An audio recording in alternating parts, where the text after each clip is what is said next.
Okay. Well, this is what it is. And yeah, I missed out on recording today as well. So this initial 30 minutes of recording is lost. That's okay, no issues on that. So this is the way it goes. Well, a lot. And what else? I need to animation, the same process as before, and that should be good. Okay. Question on rotating region, this new feature which was introduced last year in terms of sliding mesh. Any questions? Please ask. I'll give time for you to discuss on this topic. I'll try to plot the results, but they are complete. You can see they are only up to 4.8 E minus 2. Okay. First of all, myself would like to see the mesh. So let's have a look at that first. No plots, no control plots, only the mesh. Select option. Okay. How nicely it has been captured. That tells the story. How accurate the mesh at those two locations are present and has been captured. Rid of mesh. Let me get cut plot. It looks like this. Set of the. Oops, I should have done that. Okay. It's a nice plot, but it takes a lot of time to create it on the front end. So yes, most of the training manual plots are actually using vector plot as well. Sometimes that's okay, but this is what it is. Animation, I think this is the cross section and not a period of time. Yes, this will not be of too much significance to us. This will not be want. We want to see animation.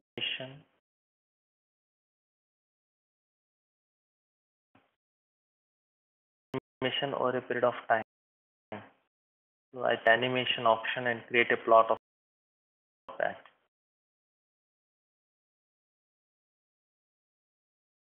Okay. Already things on this machine. Oh, it's there. I didn't expect it to be there. No, from the let's say continue anyway. Please continue. It did do it for me. It is to do, but I have more time, or it should not get any other problems for me. That's okay. I'll stop.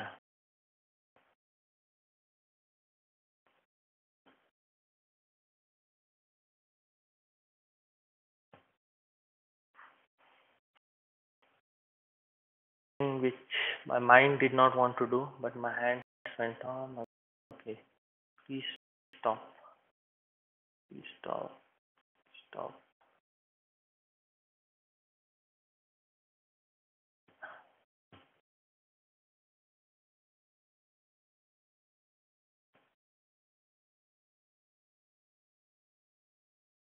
Okay, this I'm gone. Okay, definitely is not only time consuming to solve, but post processing will be a bit difficult. Be cautious and handle it appropriately. Okay, good. My solution is also done. That is of great news. And save that file set as well. Okay, let's save it. Close it. Okay, great. Fine. So this is all about rotating region. I'll give minutes time for you. Please think on questions. Please ask.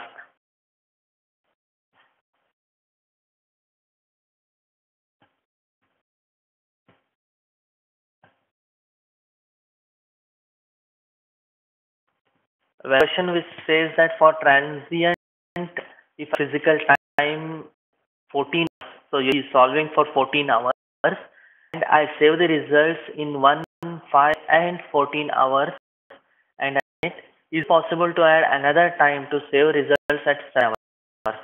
So solution is done. You cannot do anything. You lost the results. There is no transient time that is saved. That is not saved. That's it. Nothing else. If you obviously we don't have any option by which you can randomly give 1, 5, 14, etc. We typically give time steps. and we get the time in that way. Okay. However, for as discussed in this example, the we are coming at 0.002 is a good indication on what you want to capture and how you want to capture. We need to decide all those things in advance and do it again. So that's the way only. But assume the 14 hours that you are speaking are, I'm not sure what the application is, but it's huge. Okay, give a thought at that. Week of seconds and microseconds and less than that.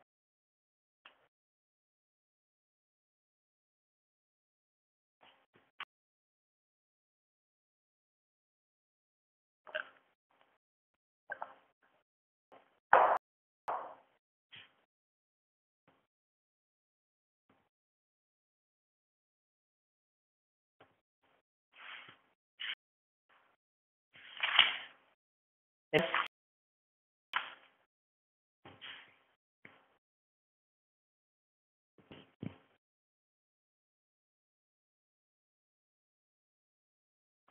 Able to take new calculations, start run from 5 hours that has saved. Yes, it can be done. I'm not sure whether you mean this. Let me check it. Run. Only option is as probably take previous results and do it in this way. So done. Okay, this is possible. So nothing but we're giving an initial condition to start the further analysis. So this is possible.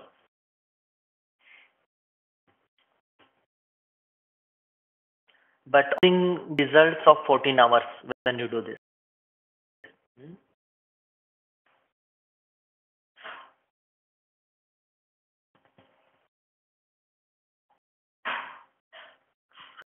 Indicate scenarios.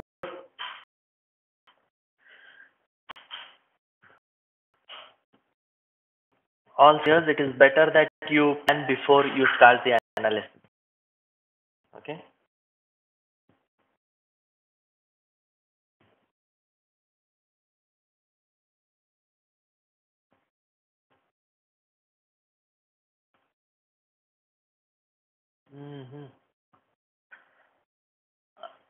I think that this is an issue I face where it starts from 0 hour after I run start at 5 hours. So I guess you are saying you are saying want to start at this time and you continue with the calculation instead of starting from 0.024 seconds, it is from 0 seconds. I would expect it to work. If it is not, we need to explore. Okay. I will try checking on my end, but if there is anything specific that you can share, please do email. We can have an offline discussion on that. Obviously, these are hazy things. Please ensure you plan before you execute such long solution. There is wrong. It is okay to have a few more results saved than losing the entire, than rerunning or doing such things later on. Okay, and continue to use hours. So is your actual hours because it's a huge time.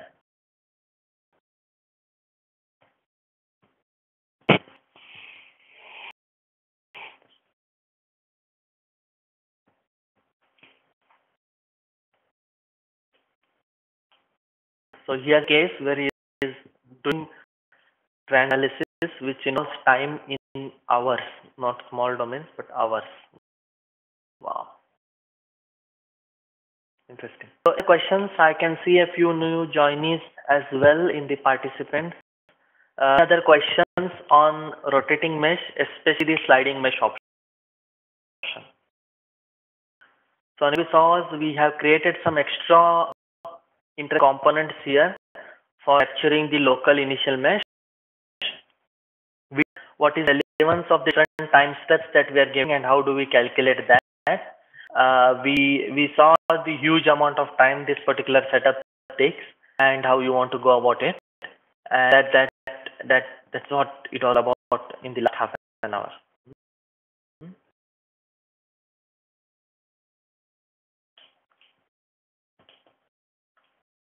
Okay, then I'll close this window. I'll close this one. I want to save because I'll be continuing these calculations later on. Wow, it is taking a bit of time. Excellent, good. So on the next lesson, which is on the parametric study, it is the piston wall. Yeah, that's the one. Okay. Now, the same of this is, yes, we are seeing this option of using parametric studies and the details of that one. Apart one part would be, as of now, we have done only 2D analysis or 2D symmetry or whatever may be the word. But in case you will see, you are doing the analysis for 1/4 geometry. 1/4 geometry. This is also a case, interesting case where you are saying, even though this part is so big, we may not be required to suppress any or those kind of. But we can just use this computational domain. If it is 3, let it be 3, and play with the appropriate dimensions, give the appropriate symmetries, capture only that region that needs to be analyzed for simulation. So possible in flow simulation, without the geometry, you can only do these manipulations in the computational domain and simulate the appropriate region. Okay, this is an interesting thing because typically when you open this part, it appears to be huge geometry. Analysis is done only for the small entities where around here. Okay. Hopefully results are there. Let me check. Okay. They're there. In terms of settings or wizard, nothing out of the way. It is a simple internal flow analysis.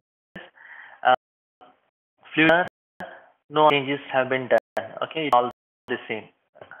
Next, in the boundary condition, nothing complex, just a pressure drop has been given here. Pressure at the inlet is maintained at 2 bars, static pressure. Pressure outlet is maintained at 1 bar, static pressure. Okay, from fluid comes from this and it goes out from these 2 holes. And here you observe one more way of applying the boundary condition. The entire internal surface has been selected over here, and actually the fluid goes only from these zones. So this is possible again in flow simulation. Please intricate checks you can actually use kind of boundary condition. And I remember in terms of leads we were discussing on one day, on one of the first days. So it can be something like this as well. So he's just creating a cylinder which is encompass all those holes, and that's enough. Nothing wrong in doing it in that way.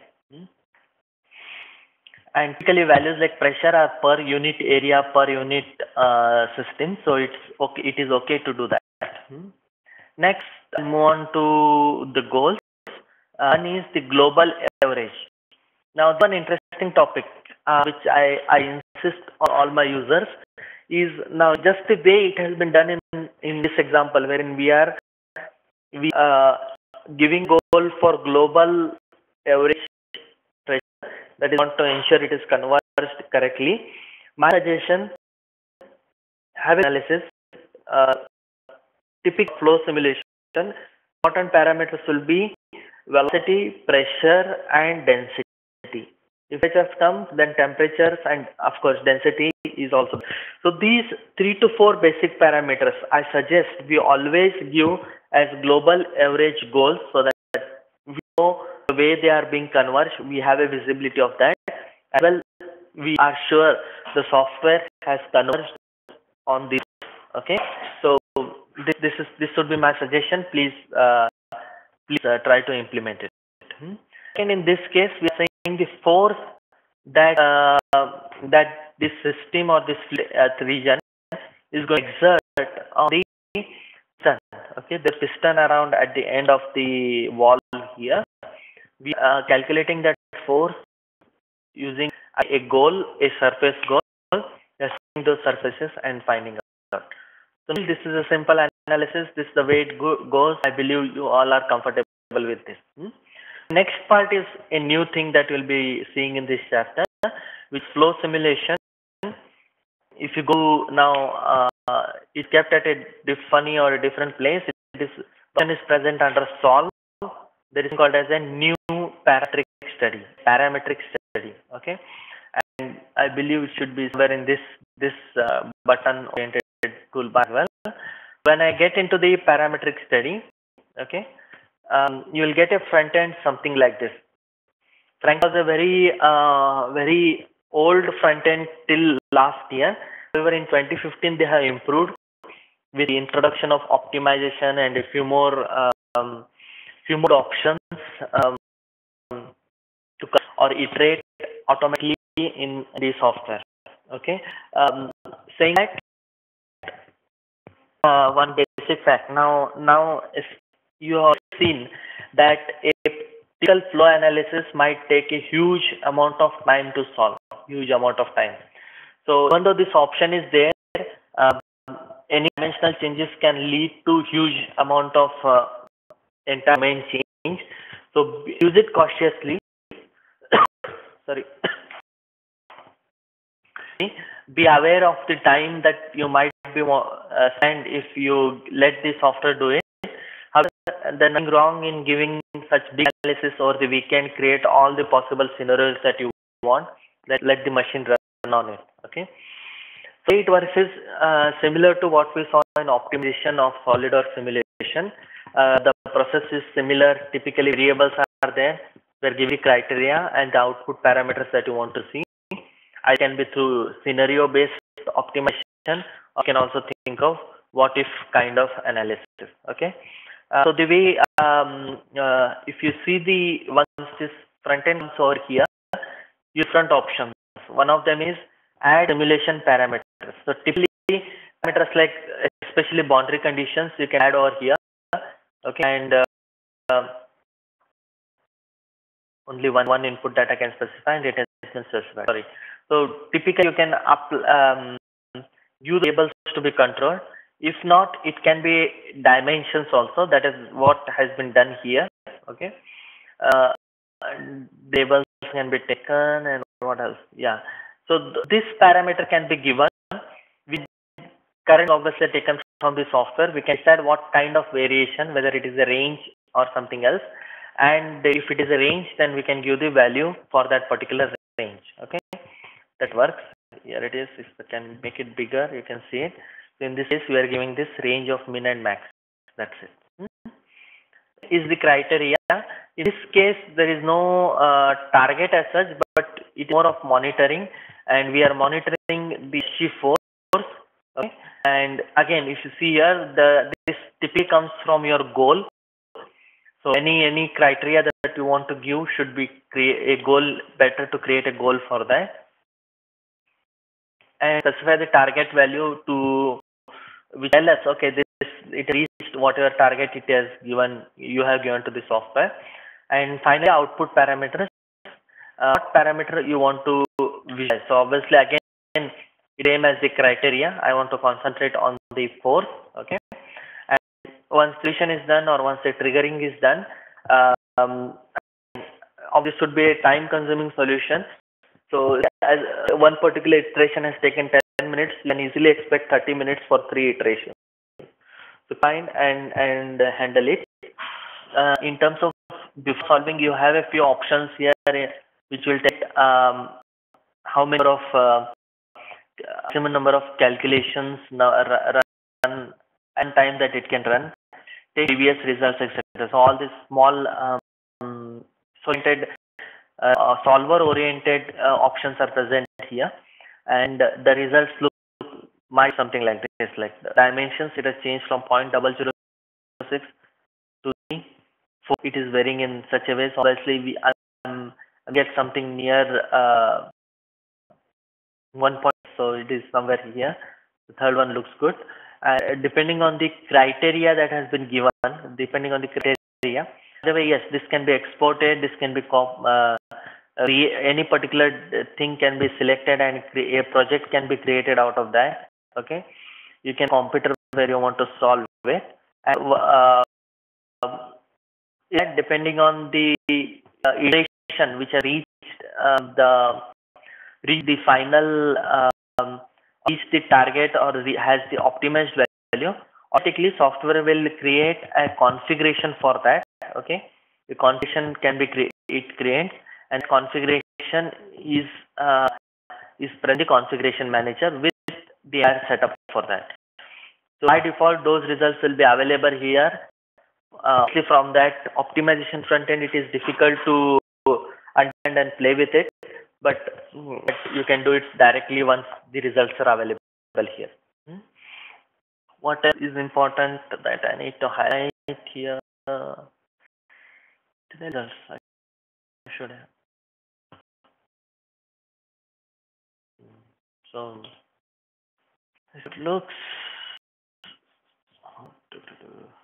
okay. This obviously apart from it's a what if analysis, not only this one. So even kind of analysis can be done wherein almost similar but not goal oriented.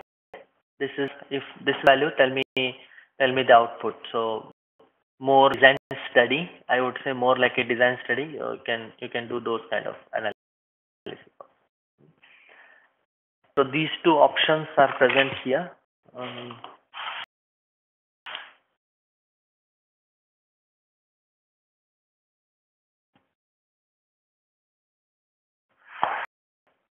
Any on this topic of parametric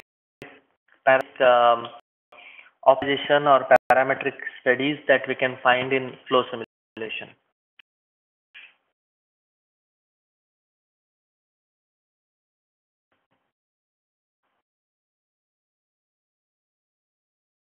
Please that window. I have given a minute break.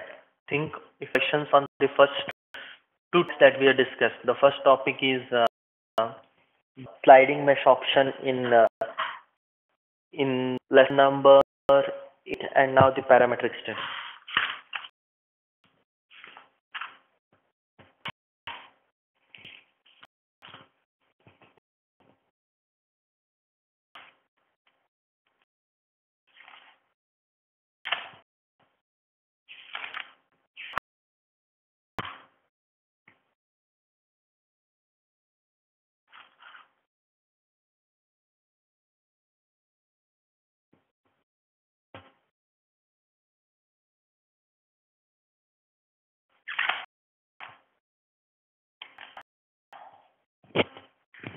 Okay, looks like no questions. I'm to the next chapter, which is on cavitation. Okay. Now, this where did the example go? Is done. Fan is done. Power supply. Cook again. On billboard. Cylinder and list. Oh, wow. Let me. It is 10 case study. Okay. So here is hopefully the results for this one. Yeah. Let me directly try to plot something. Density is also useful. Okay, first plot.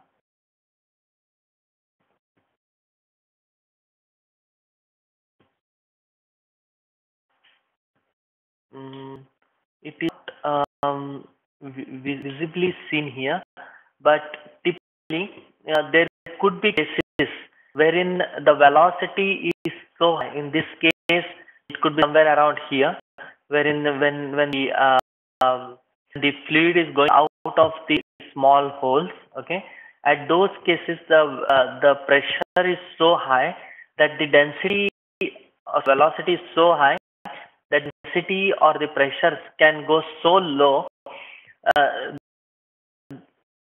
that something or what we typically or generally say as negative pressure.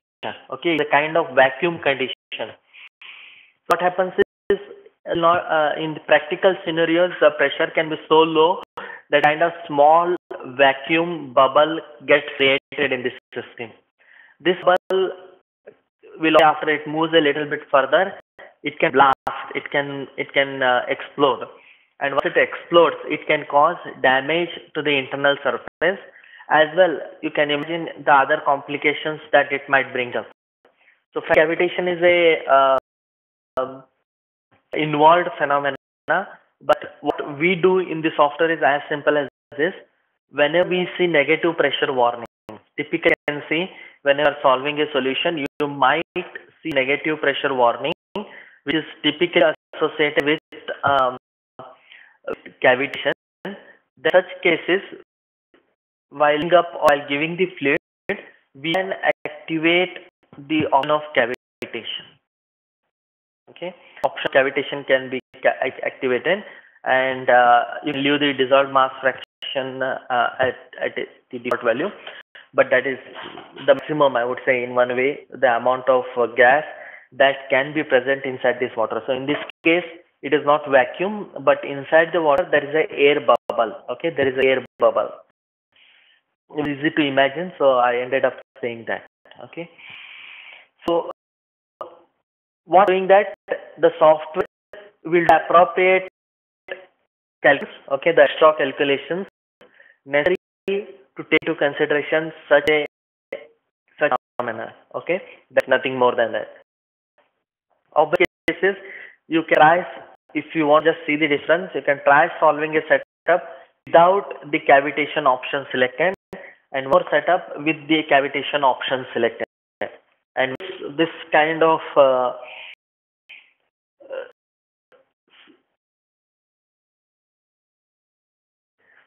difference, you can get a grasp on um, what is effect of cavitation and how it is going to behave. As well, you are ensuring these effects are captured correctly in the setup. That's it. Okay. Frankly, in this chapter, there is nothing much. Only extra thing or the only different thing that we do is this particular cavitation option. Okay. That's it. All other setup, all other details remain the same. Nothing out of the way. Let me see textbook if there is anything that I need to be understand. Okay. Any question?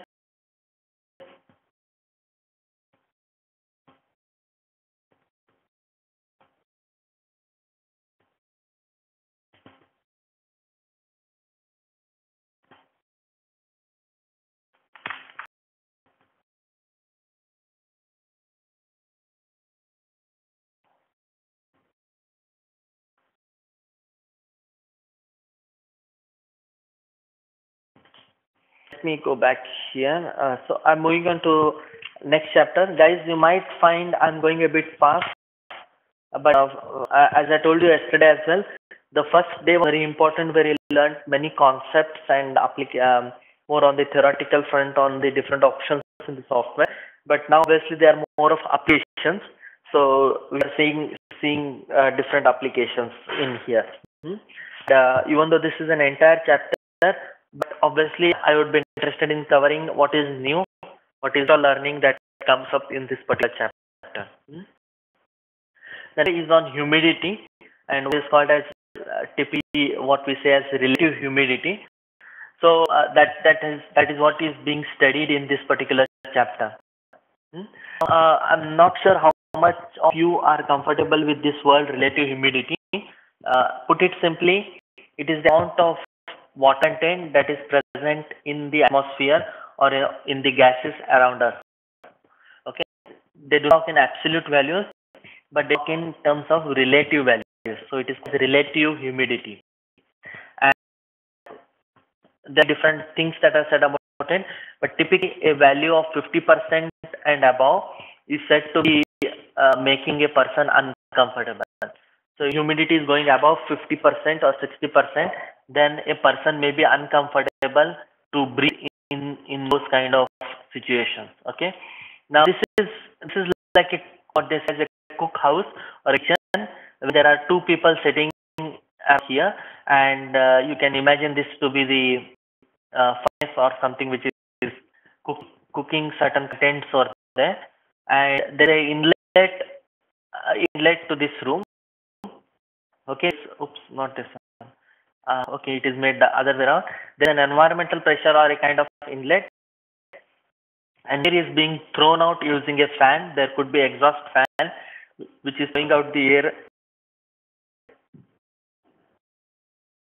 which is system, which is more of an outlet. It is represented using a outlet volume flow rate. Now the new things that come up in this example are these things.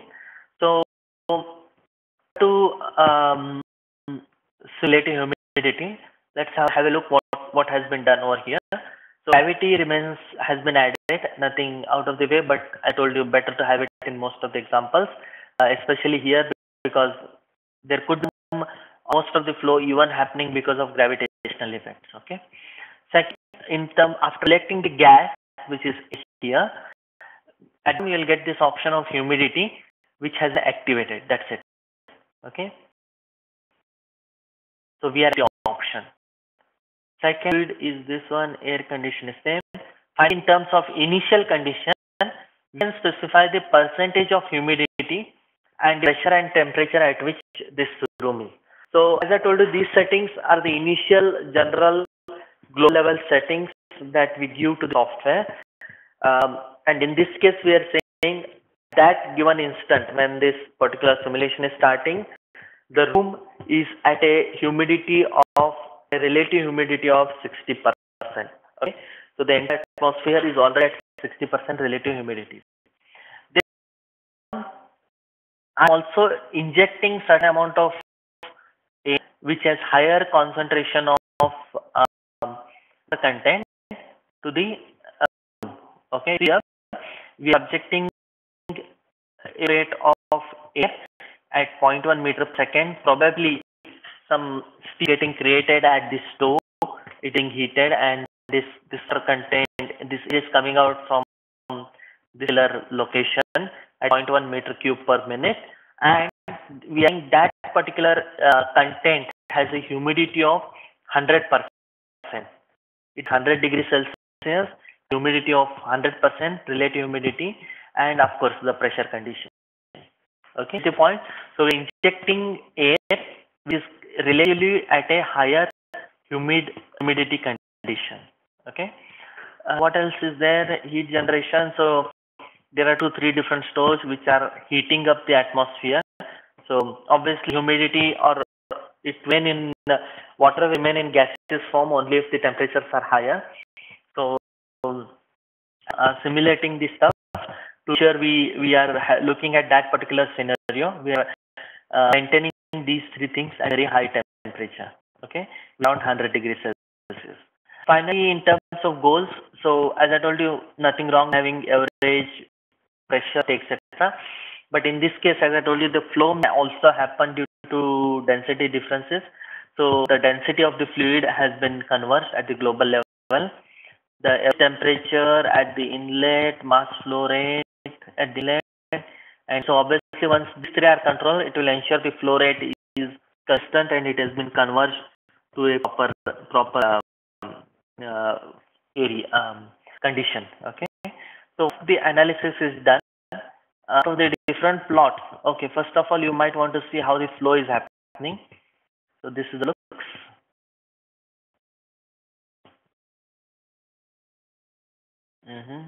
So change this to say velocity. Okay, I think vector are somewhere around there. So this may also relevant in the sense. Okay. I know the conditions. Something I have done this wrong. Okay. Installing this plot. Foiling this plot. I would better create one more plot. Probably I'll take the inlet volume environmental pressure. I'll use this surface. I'll take a plot of flow with a line with trajectories. I can think of more lines so that we can in more detail. Let's see how it looks. No, too much. Height. Very high. I think I don't need that much. Not giving any good visibility. Ready 25, half of it. Okay. It looks a tentative idea on how the air is going. Part you can see initially it is also the hot air that is being created by the surroundings over there is leading to certain amount of motion, and then it is actually thrown out of the system. Okay, so this thing new, this is what you have seen in the previous chapter, but new thing could be this one.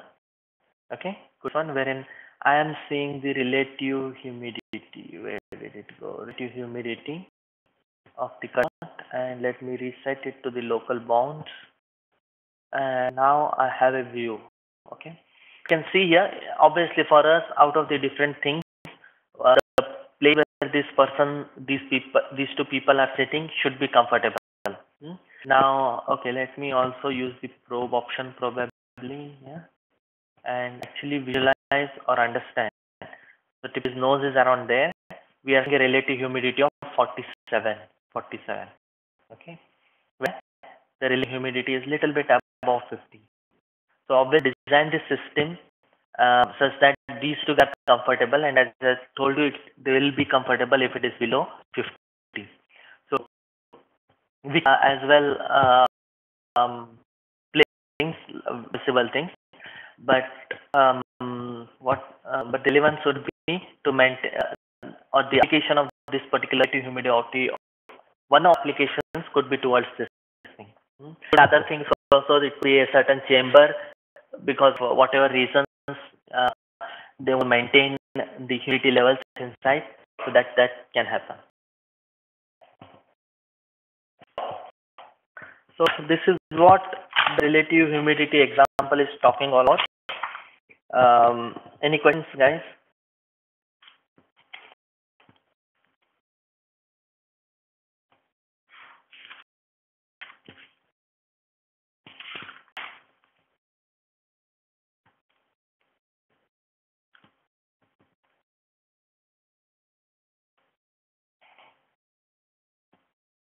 Heat transfer rate value.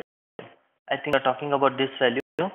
This is nothing but the amount of heat that is created by the stove or probably the electric heater that is present over there. So this value would come from the specifications of the heater. So if the heater is emitting 100 watts, then you might want to use 100 watts over here. So we are not calculating this value, but it comes as an input depending on the on the equation that is being simulated. Okay, an example could be the human beings who are seeing in this example here. They are, if I remember rightly, even a human being is a heat at a rate of 30 watts, if I remember rightly. So we might want to give a heat generation rate of 30 watts for these two guys. Because metabolism, we continuously create heat, and that be as high as 30 watts per 30 watts. Sorry. So that is what it is now about.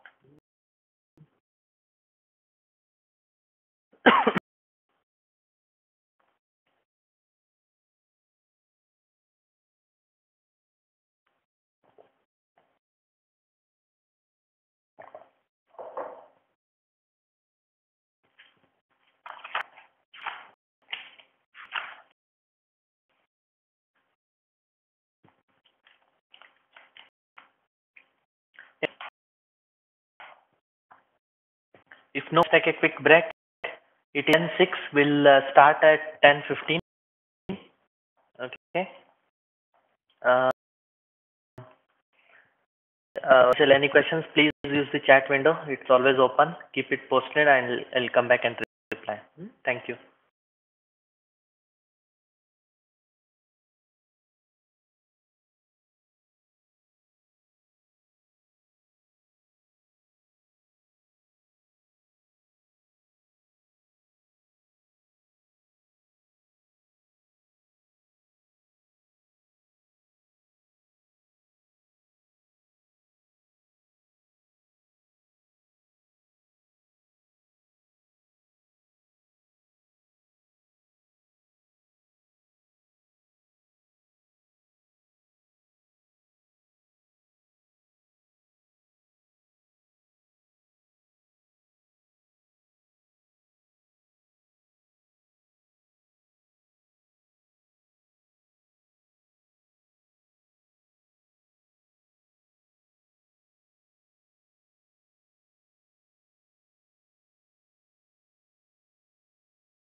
um, the which on particle trajectory, and this is a interesting example which is called as an hurricane generator. So it is to simulate the physical phenomenon or the true phenomenon of hurricanes in a software by creating a certain environment to see a similar effect. Okay, the way it works is if can say they that's okay. Need this text.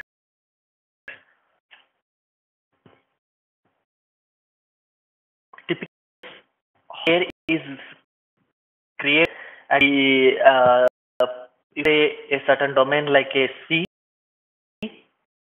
This air will slowly start moving up. Okay, it will start moving up, and there will be one more phenomenon wherein the comparatively from even this comparatively hot, it can lead to it going down, and this does not in a circular way, but it is actually in a not spherical. How can I say, like a spin kind of thing, and this comes because of a bit of imbalance that will be present, and that can lead to huge amount of turbulence in the atmosphere, and it's we know the kind of damage that it creates. In this particular setup, the way it has been done is as simple as this. The gravity is definitely necessary. This is internal flow analysis, so air is coming all over. Is the liquid that has been used. Material is titanium.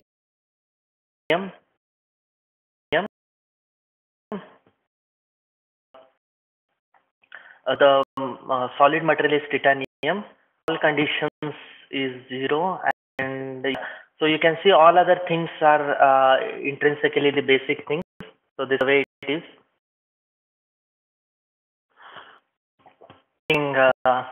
Nothing different. Okay. Now the way, frankly, the setup is same. The new thing would be particle study, so we'll see in detail that one. Other things are almost the same. Okay. Heat generate. I told you there are a kind of thought wherein there are 4 bulbs at top over here, which are creating a heat at 100 watts at the top. Okay. So this is also a practical setup. There are many like to simulate the hurricanes inside a lab. They create a setup something like this. Okay, these 4 bulbs creating a kind of unsymmetric heat all around this setup, especially at the top, and at the bottom in the center, the kind of plate which is creating heat at 600 watts. Okay, at 600 watts, it is somewhere here. I see that. Now this phenomenon, once obviously, as you can assume, you can see it. Let me try to take a cut plot of not like this.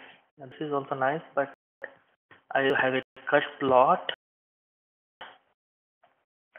and of HR probably. Okay, see the temperature variation. Let me read this. It's also okay, just like that. So the temperature is created at the center over here. That or the density would obviously be lesser somewhere on that. Okay, you can see. Oops, the plus correct. What did I do? Oh, density in the solids. I want density in the liquids. Don't here. Oh no, so I'll not get into it. I can add parameters and add it.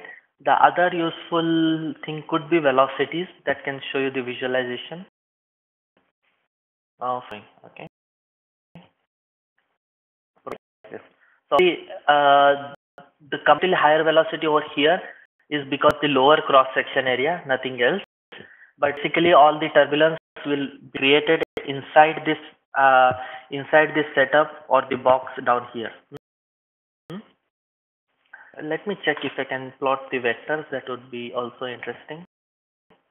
Yeah, so that. Other cut plot that we had is one which showed you how it could be also rotating inside here. That's what I said. It does not go straight way up, but it will actually swirl and then it will go up, and that creates more problems. Okay. So this is a simple setup, just an example of a nice example on how a hurricane is generated. Sorry, not practically. Yeah, the theoretically the application is coming from practically, but how it's generated in the software. Trajectories could be interesting. So this way it looks. Let me write it. Let's this as well and play the animation.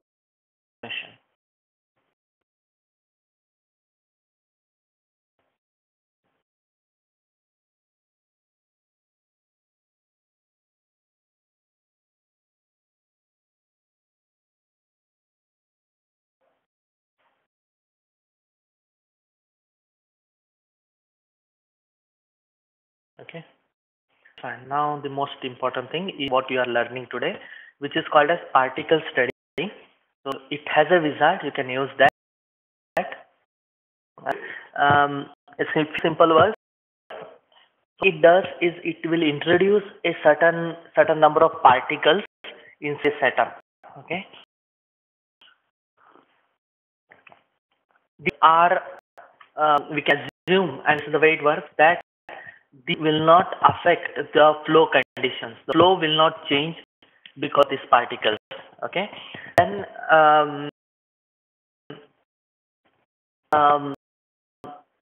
these are also not interacting any heat or those kind of things. So they are imaginary light particles.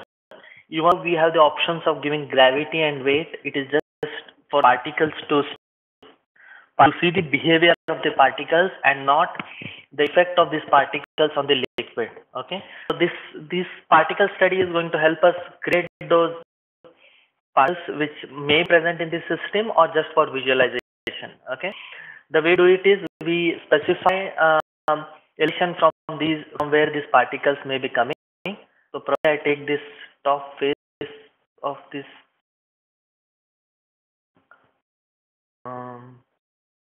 right face.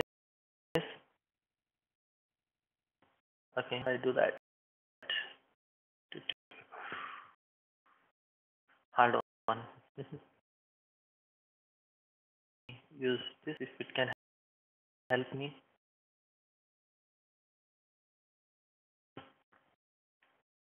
Wow, that was easy.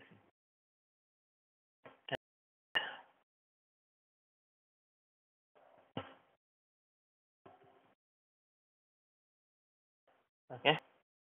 Particles, we can specify the size of these particles. So obviously, comparatively, they'll be very small. You can specify it. These can be liquids or solids as well. Okay. And for both, we have a set of ready-made materials for them.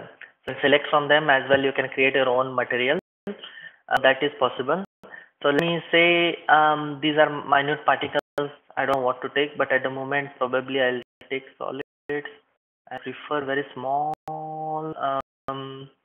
Aluminum would not be there in this one. But, okay, maybe I'll use. Sorry, not too much significance. We'll anyway use the existing study over there. Second, mass flow rate. These particles can have a initial mass flow rate. So if you want, apart from not basically from that hole or that surface, at what rate you expect the particles to come out, that can be given over there. Any particle velocity, this so can be given.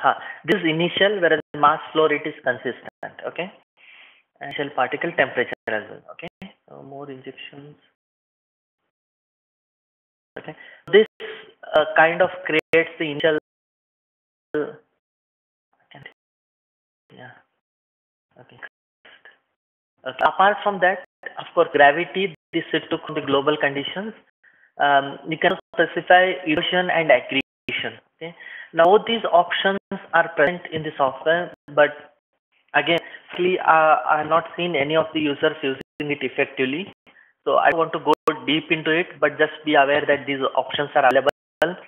We can actually simulate not even in detail, but a little bit visualization on these topics. But for skipping it, so that's what it is about. This in the sense, there could be cases, say if it is a liquid like water and you expect it to hit certain surfaces like foam or walls like say, then it might be getting absorbed. Okay, so if you want, you can specify those finer details for the walls. So you say what happens when these now one case could be these particles just come from here, rotate as they want, and they just go out of the system. The thing could be they are absorbed into the system wall. They also have ideal reflections, and then also have absolute reflections. That is absolute. I mean, ideal is ideal, and that the reflection would be more with a certain amount of factors. Certain are absorbed, certain are reflected. So details can be given down here, and we can specify it.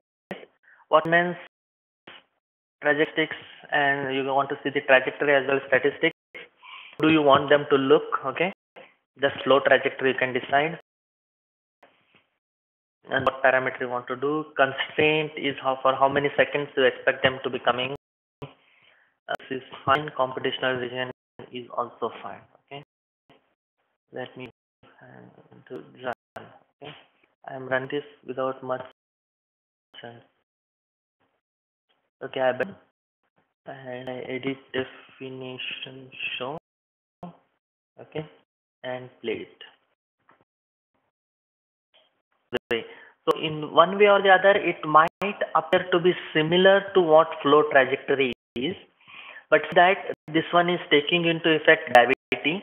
These particles can be of different material. We can simulate absorption. I'm not talking too much on corrosion, etc., but absorption, etc. And what else? Like this, I have suggested in some applications apart from such visualization and typically liquid with certain like how can I say some dirty fluid wherein it has um, solid waste present inside it, and you want to simulate how it goes, you can use this. It could be also applications like I forgot, I wanted to talk about one more application. It was yeah, people typically ask these cases wherein those heat exchangers wherein air is flowing from one direction to another, and then they want to design liquid dropping down from the top so that heat exchanger to reduce or the exchange the heat or reduce the temperatures of the water of simulate temperature interaction, but can simulate whether this distribution of liquid is complete, and that's what it can happen. Okay,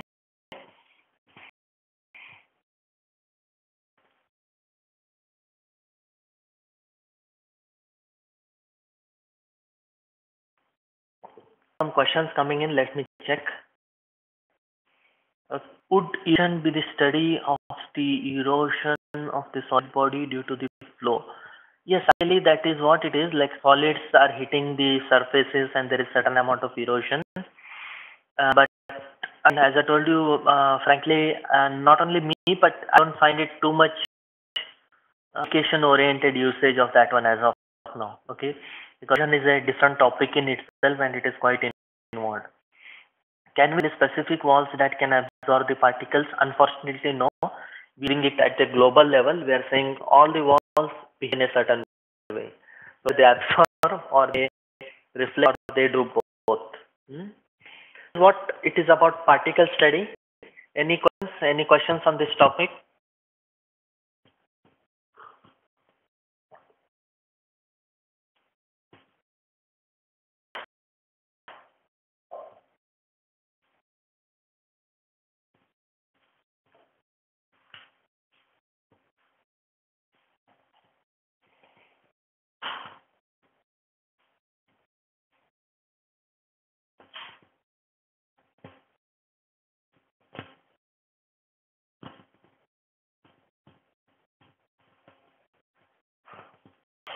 So let me this.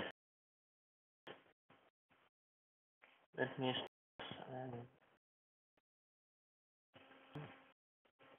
Okay. I'm going next chapter, but before that, any questions? Let me go through the text. If there is anything else that remains. The example is nice. You can experiment with that. It is a uniform stream flow. A particle, a single, or I guess particles are thrown inside the system, and see how they flow.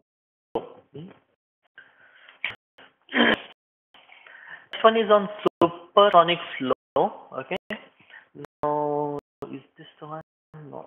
Where is it? What is this example?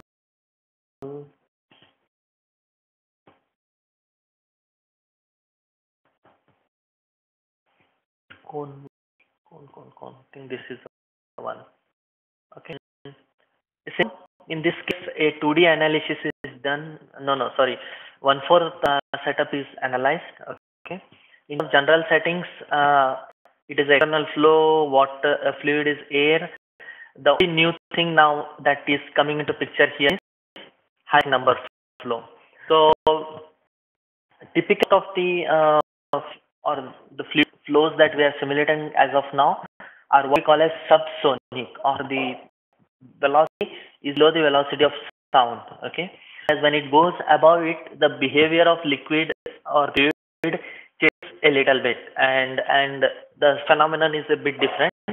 So both, just the way I mentioned for cavitation, wherein seeing a negative pressure warning, you might also see warnings called as high Mach number flow, or that number is give absolute value of that. Okay, so getting such images, that means there is some area wherein the velocities are going so high that you are required to use a different algorithm to solve it. Okay, in most cases, obviously you need to activate it, but in most of the cases it could be also if this is the right word, a fake warning, or a momentary warning, wherein because the geometrical details, the way we have created, maybe mistakes from our end, we are seeing high velocities, but other round, if it is genuinely present, then we will be required to use the high Mach number option.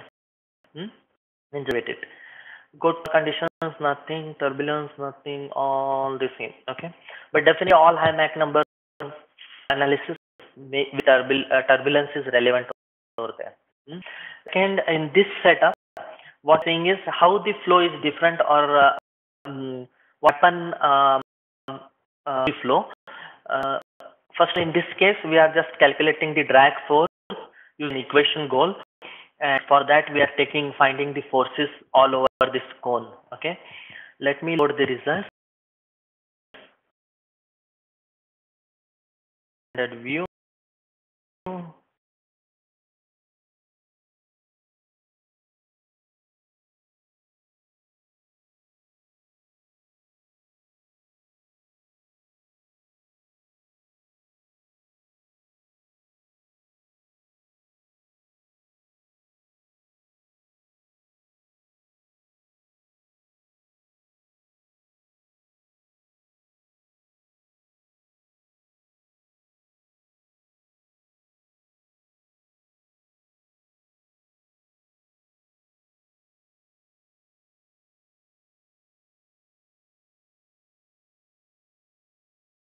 Text in the training manual as well. So totally, oops, that was a big zoom. Okay, it is where a kind of turbulence that comes up over here. Okay, you can see in one way the velocity is going in this way. Now, if this was a lower velocity phenomenon and this thing is happening, we might find some uniformity wherein all fluid going something like this. Okay, frankly, this is a difficult concept to explain, but I'm trying my best. Since, especially in high Mach number, it happens that the fluid that is flowing in a certain direction will neglect any turbulences that are happening around it, and it can go ahead. Okay. If you put it in some layman's word, this is what the phenomenon would be, and happens at high Mach numbers. That is what is being simulated here. And typically, select cavitation, when we select high Mach number, as well as when we select time dependent analysis, the results can, the solutions can be very long. And when this is a particular case of that kind of phenomenon, so do the analysis appropriately. I mean, for appropriate region. Hmm? Um, uh, Saying now, typical questions that you will be facing from customers or should be that can velocities can handle high Mach number or very high Mach numbers as well. So remember, as subsonic, that is below a certain velocity, no issues. It is Navier-Stokes equation. It all goes as it is. It is ideal case. There could be these high Mach number analysis. Even those can be handled. But once the Mach number crosses 3, or for that matter 5, that is what is the practical what it is said to be, there will be certain kind of chemical reactions as well that happen. So not the fluid flow, but chemical reactions happen. And when such a scenario comes, obviously it goes out of the domain of finite volume method or CFD or flow simulation at the moment. Okay, so be aware of this limitation. If this is can you handle high Mach number, try to understand what is their application, how high are going, and if it's above a certain level, then you cannot do it. Okay, so this is what it is all about. What else I can talk here? Textbook, if I missed out on anything. In there any questions, please ask.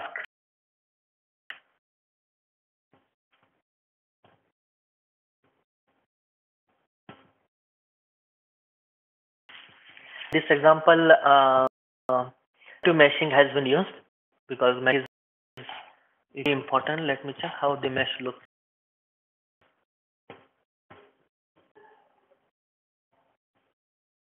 See that. So just below is the mesh also looks almost similar to that.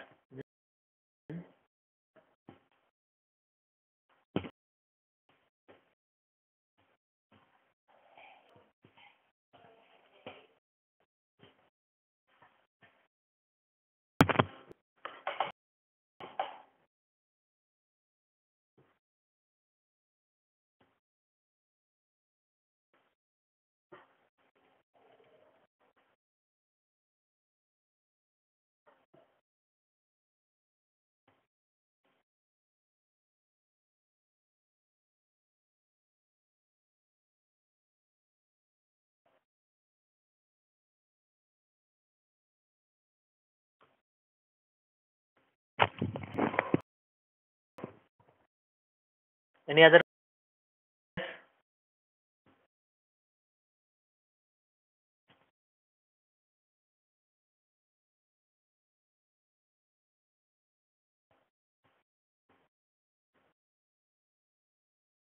Someone knocking on my conference room saying that they have it, so I just checked if I have booked anything is okay. Fine. Okay. If let me check the chat window. What level of for Mach number? So as I said, it is around 5. Okay. But be always cautious anything about 3 as well. So be careful. Can we find? No. Okay. Any other questions?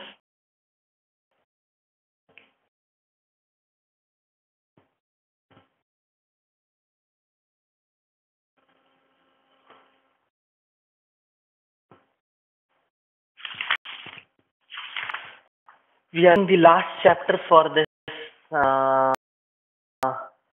formulation. What remains is ECS and HVAC. When I started during last tuning, I felt I'll not be able to cover ECS and HVAC. I have to do it later, but looks like I could finish it at a more faster rate than I expected.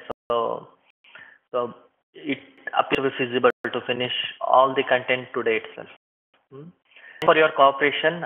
I know I'm going a bit fast as well, so that helps in finishing. But ensuring I'm covering all the relevant topics. If I missed out anything, please stop me, question me, ask me. Okay. Now, last chapter is talking about changing, that is FA load transfer from analysis to structural analysis. Okay. Now, it is an external flow analysis, so you can see this is a billboard.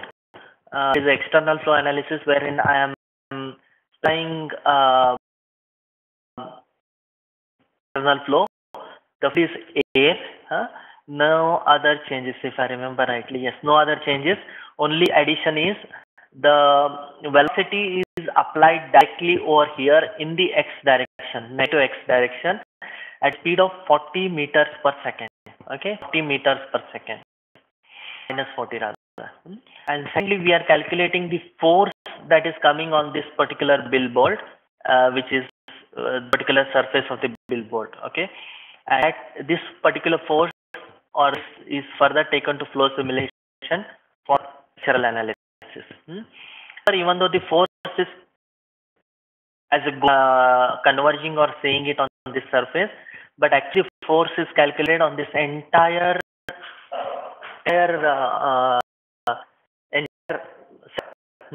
Now let me first of all let me show you the setup. Again, this is external flow analysis. Depending on the size, it takes a lot of time to solve. Ensure that the domain that you are covering is good enough. Okay, typically, for example, if I take a setup like this, if I zoom in, control, if I see, if I cut this down now, even though the part is here, if I analysis only here, obviously neglecting this particular phenomenon. Okay, if I see this, I actually need more bigger domain than what has been captured here. That is the only way I can ensure accurate detailed analysis can be done. Now, obviously here you can see nothing much is happening. So okay to cut down this domain until here, no issues. Whereas after air hits the not the fan blade, hits the billboard, we need a bigger domain that can be captured. Even at the top, I can cut down on this, but other area is equally important. So ensure you are capturing the domain appropriately. Next, let me to get a better. I will have that column as well.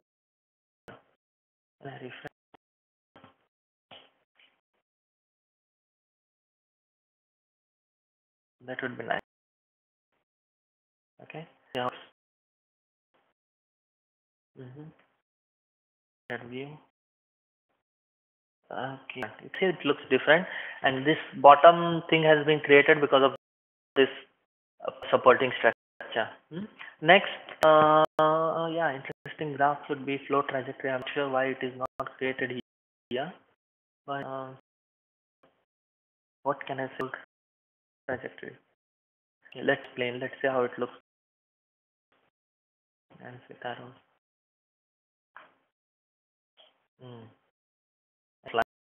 Lines. This. Let me this. Is it to 50?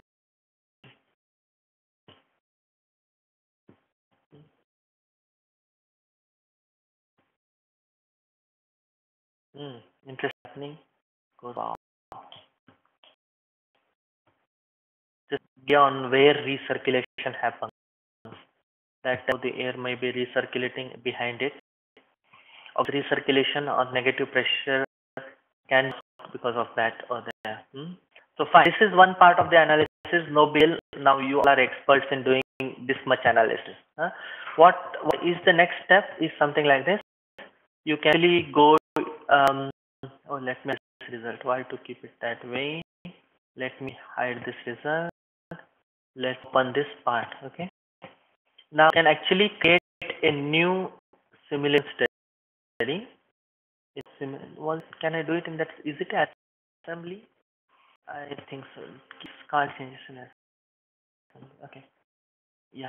So here I can create a new simulation study, and I can import those flow loads or those pressure loads from simulation to this analysis. So thermal effect, select the appropriate FID file, you can import it. Okay, look, so you can see what it has got is the fluctuations and the shear stresses in the XYZ direction on this entire structure. And this can also be applied from here, flow effects, or you can go to the properties and apply it. Now just fix it at appropriate locations, and if you're curious, you can try solving it. Let me also do that maybe. After have to be applied any particular structure. Let me have a very course um, analysis so that it is fast and draft quality mesh solve. That's okay. Also, I'll just check the questions. I think I saw some question coming in. There it is. Wow. It's a plot. Wow. It goes on. Wow. Realistic. That's the way it might be happening. But of course, at a very high scale. And review.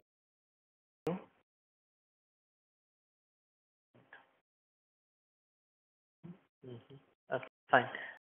So we are almost at the end of this flow simulation training manual. Any questions from anything as of now we are discussed, please ask. If not, I'm taking up questions. After that, a quick break, 5 to 10 minutes. We'll start off with ECS, electronic cooling system, and HVAC, heating, ventilation, and air conditioning. Okay. So there is a question. Somebody would like to benchmark flow simulation results with the actual physical prototype results for flow rate and temperature of an electrical component. Could you adjust the industry standard for measuring such physical values, the instruments used, and what's the precaution we should take when doing such a benchmarking? Okay, I will repeat this question. If somebody would like to benchmark flow simulation results with actual physical prototype results for flow rate and temperature of an electronic component, could advise us the industry standards for measuring such physical values, okay, the instruments used, and what precautions we should take when doing such a benchmarking. Okay, interesting topic. Other than I might take an entire day to explain this particular topic, but if I to take a simple, let me take one of the models here. Okay, let me take this. So one basic thing. Okay, typically whenever measurements are done, rather I actually created or updated this PPT array. Foremost, ensure the terminologies are consistent. Okay, now one of the terminologies is something called as absolute pressure, gauge pressure. But I did not discuss, assuming that you all know it. So when they do it practically, they do not differentiate between this, or they just use the value pressure, but actually means gauge pressure, which is an action of atmospheric pressure, thus the pressure that we are talking about. Whereas when it comes to software, we are only talking about absolute pressure. For software, it does not matter whether it is above atmosphere or below atmosphere. And around one more terminology which is called as vacuum pressure, nothing but negative pressure. So from a software perspective, it is that we see a pressure going below zero, that means it is negative, and that is vacuum pressure. Okay, so people end up saying can we simulate negative pressures, etc. Especially in flow simulation, be aware of this differentiation. Okay, called as total pressure, dynamic pressure, static pressure, etc. Depending on the measuring instrument, the pressure values that they are giving may be different. Okay, the way static pressure is measured, okay, if you go through this text, you'll get to know.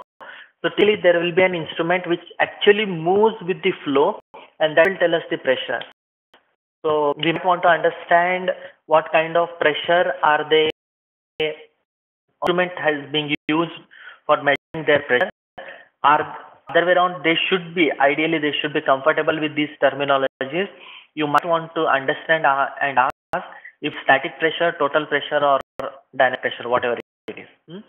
So in entire stagnation pressure, the instrument is actually stopping the flow, and it is measuring. And one of these, what we did in our university as well, the instrument called as pitot tube, which can be used for measuring those things. Okay. Dynamic pressure, also be aware of that. So one is these kind of terminologies. Now, as far as mileage goes, there is no standard for measuring. Okay, there is no standard for measuring. The companies, based on their own practical uh, instruments available with them, they measure whatever minimal things they can interpret, understand, and can find out easily. Typically, for equipments, one of the basic things which they measure is obviously the temperatures.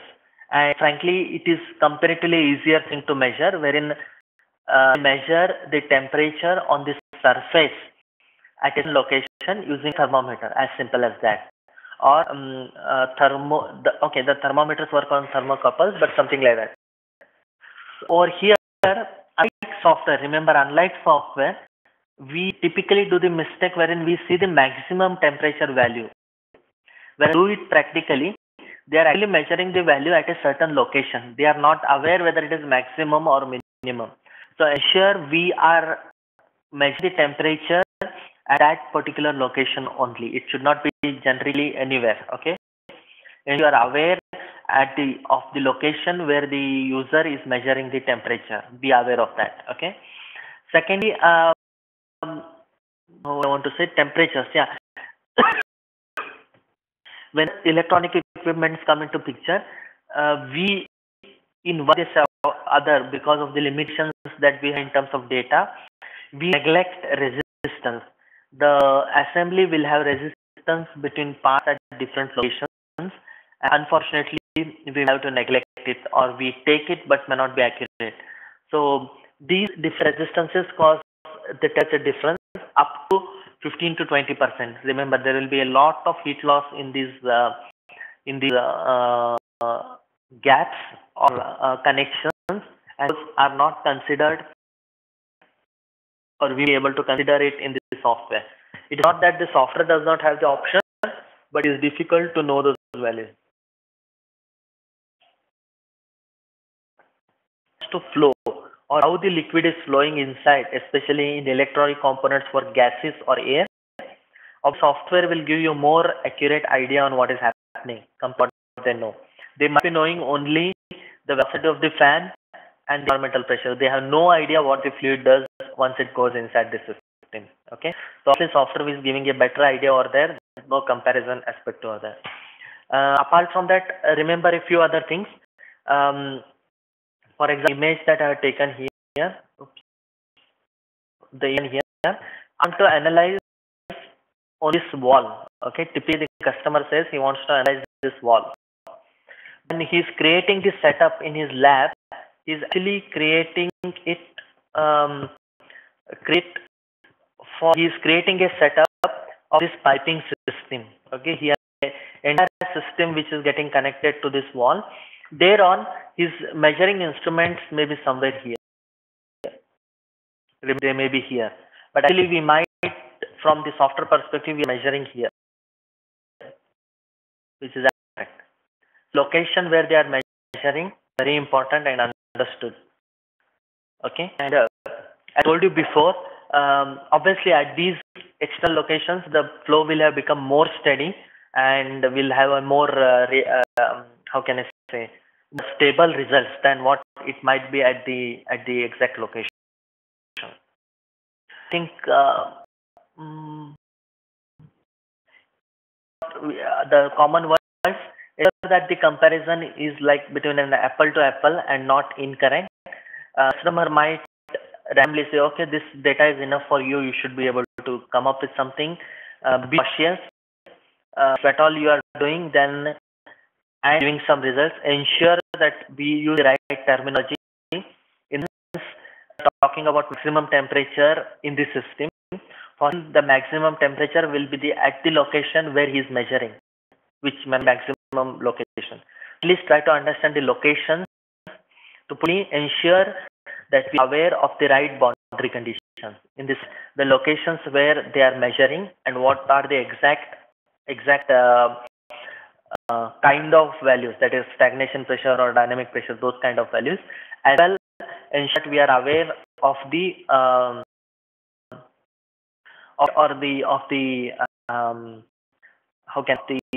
setup that is being used for the testing purpose.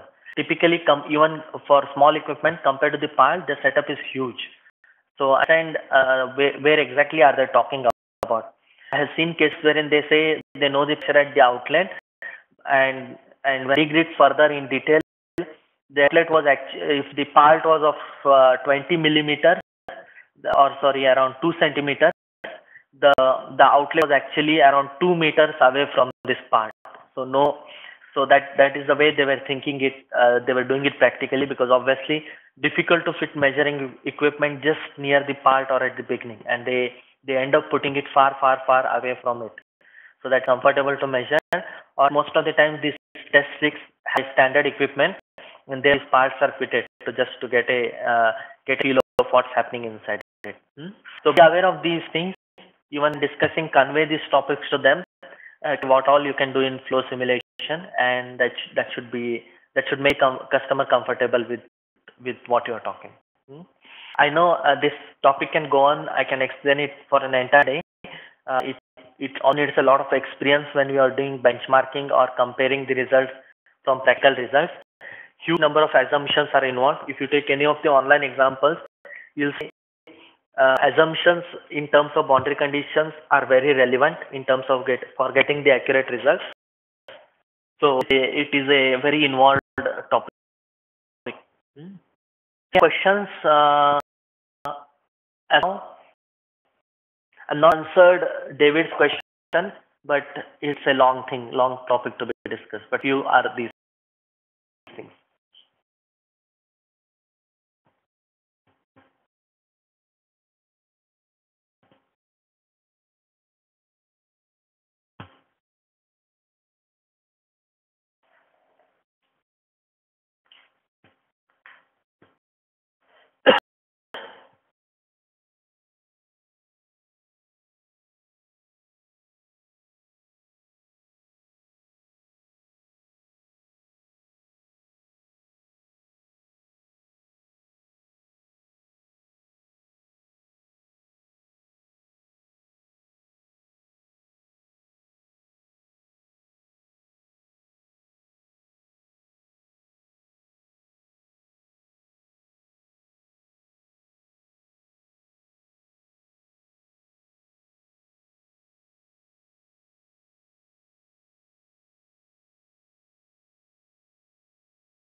But I realized that I muted myself. Sorry. The question is, what percentage difference between simulation results and physical results is considered acceptable in the simulation industry? I mentioned around 15 to 20% is acceptable value. I have seen people going up to 30% as well. The or reality comes with the fact that there are many practical scenarios which are not simulated in the software, and not mean they do the practical testing, the results are absolutely accurate. Okay, um, they do multiple iterations over there and come up with an average value of the output that one can expect. So that's the way it goes on.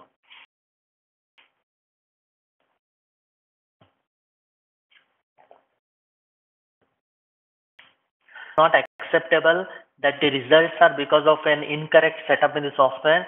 It is because of absolutely unknown results.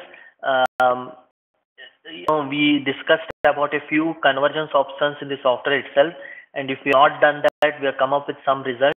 Then that is, if they're incorrect, then it is incorrect. There is nothing topic of discussion over there.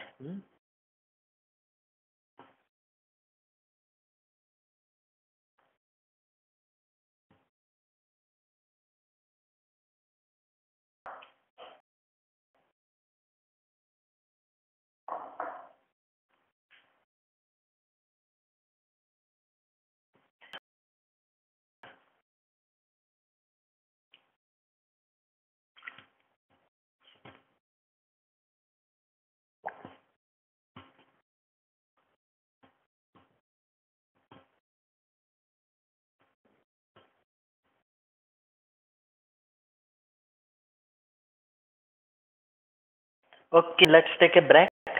Probably a 10-minute break again, and start off with the ECS, electronic cooling system, and HVAC.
I asked the questions yesterday was on thermoelectric cooler. I'm not sure who had asked me that question, but I remember seeing that question.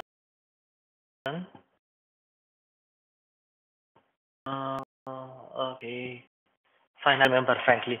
Okay, so quick one. Example on VRC. Okay, the example on VRC. Unfortunately, it is under archived simulation demo. I'm not sure you are aware of the location of this one. So to sales demos, simulation demos, you'd see somewhere at the bottom here, archived simulation demo. Okay, and that you should see an example of thermoelectric cooler being used here, particular example. And I have the downloaded file sets here. I also saw that it has a script on, not this one, it as well, so that should help you understand what it is all about. Okay, then that it help you as well. Few images how TECs are and their setup, but now they have improved it further. What I remember is these images you can see here.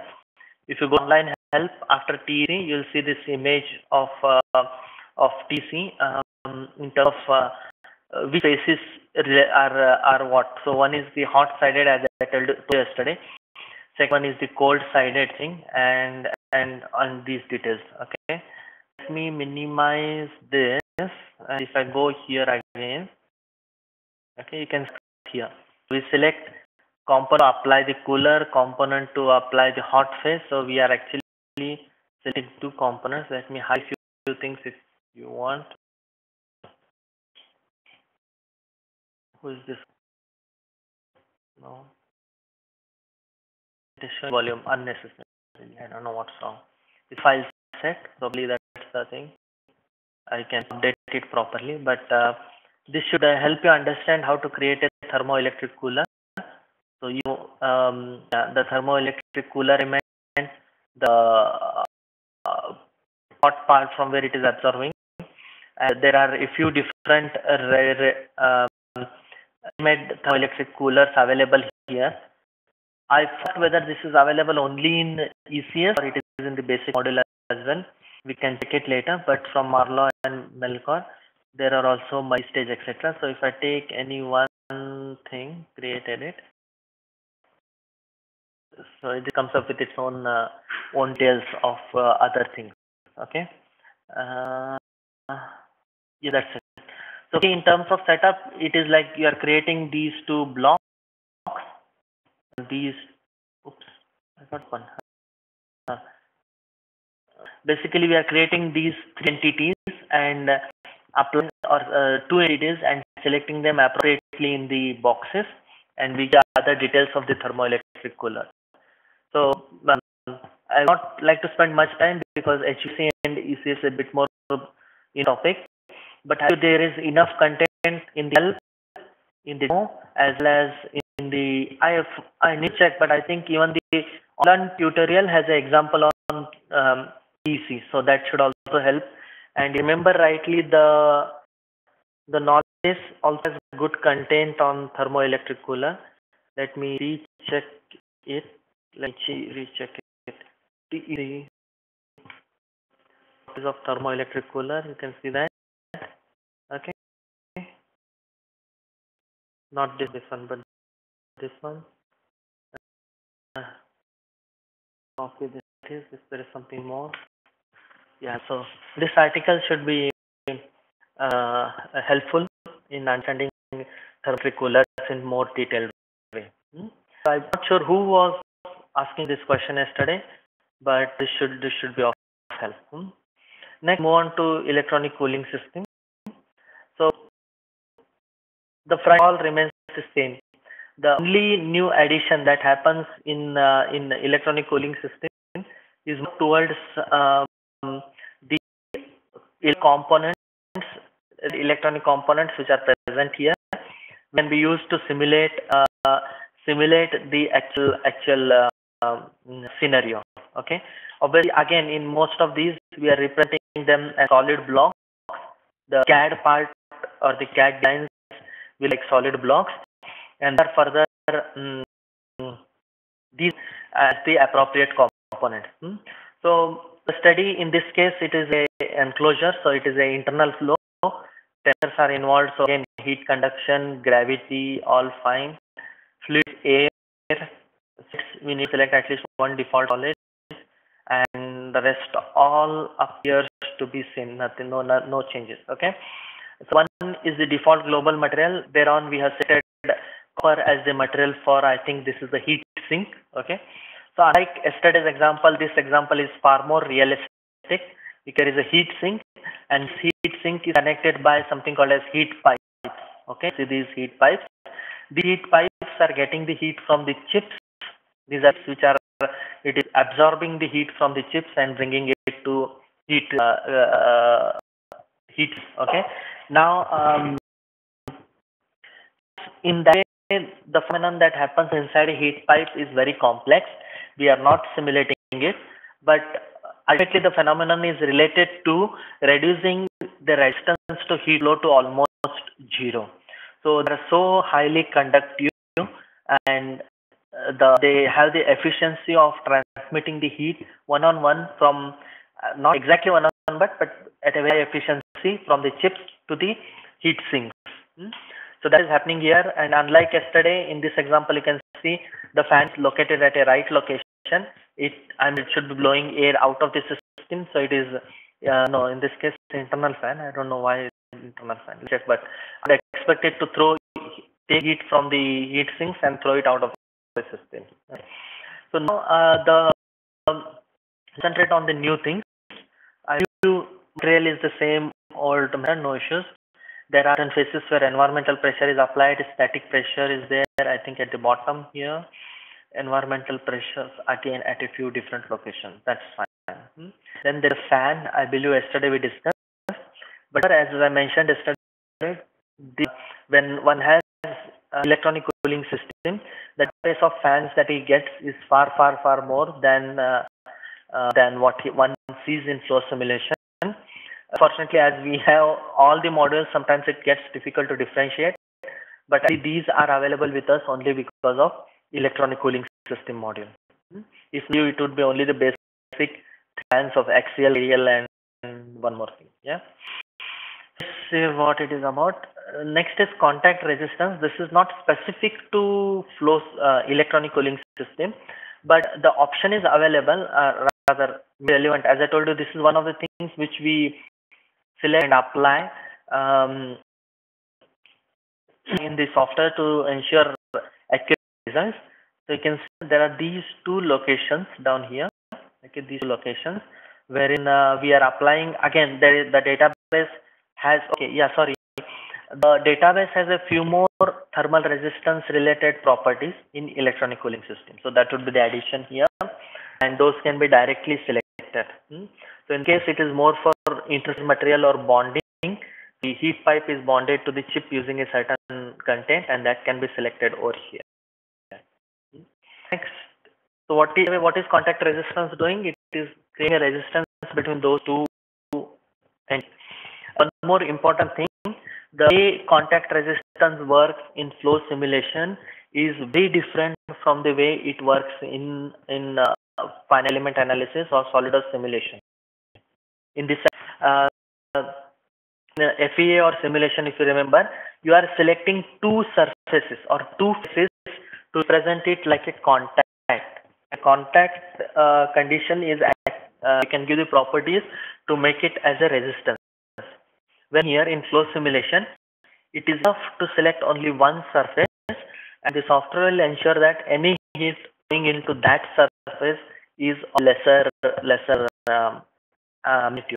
Okay, remember that the way contact resistance works here, not working, but the way it is created is different. So next is perforated plate. I believe this we have discussed enough, so this should be okay. Two components. So this is a new thing in electronic cooling system. Now, just we are discussing about using the rotating frame of reference for rotating region. Even for chips, there are many different things to represent chips in a software, and one of them is this one, which is called as two resistor component. And for all practical purposes or most of the examples, uh, when it's to theory, I'll say this is good enough to calculate and simulate accurate scenarios. Hmm. The way it functions, if I zoom in a bit more here, what is happening, if you can see. So we are selecting the base body, we are selecting the junction body. So one is which is getting connected to the PCB, which is called as a junction body. These two are created using solid entities again, nothing out of the way, simple solid entities. And thereon we select the appropriate chips. Again, the way like fans, ensure these chips that you create in the software or CAD model are of the same dimensional details as that what you do in the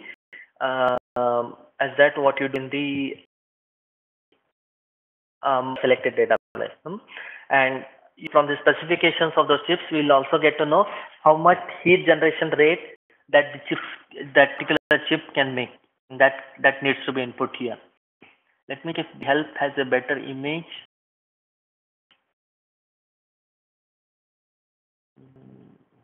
As such, frankly, yeah, I like to see a better image, but that's fine. So this is what it is about. These, by the way, this two resistor component has many applications. One of the application is for LEDs. Okay, when the LEDs are represented using two resistor components.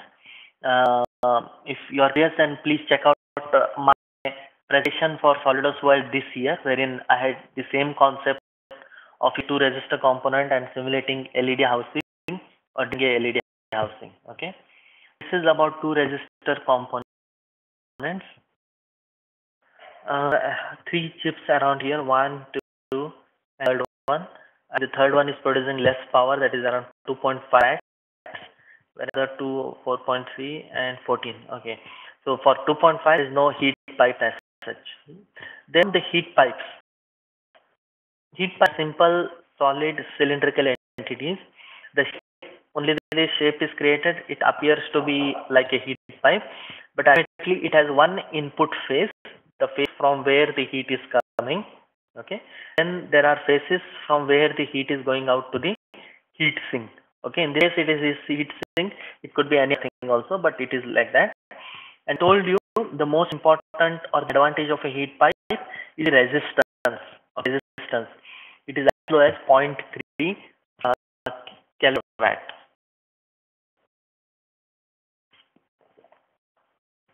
So designing heat pipes here, we are using heat pipes, we are only using chips or heat sinks to simulate the dissipation of heat from one component to another component. What else is there? CPU, what is the component which is the heat pipe?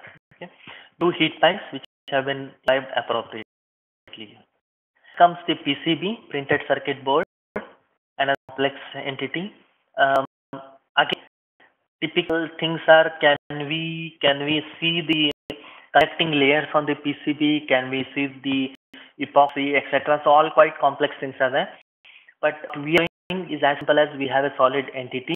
It is represented as a PCB, and we are giving the percentage or amount of thickness of the conducting layer and the non-conducting layer. That's it. Okay.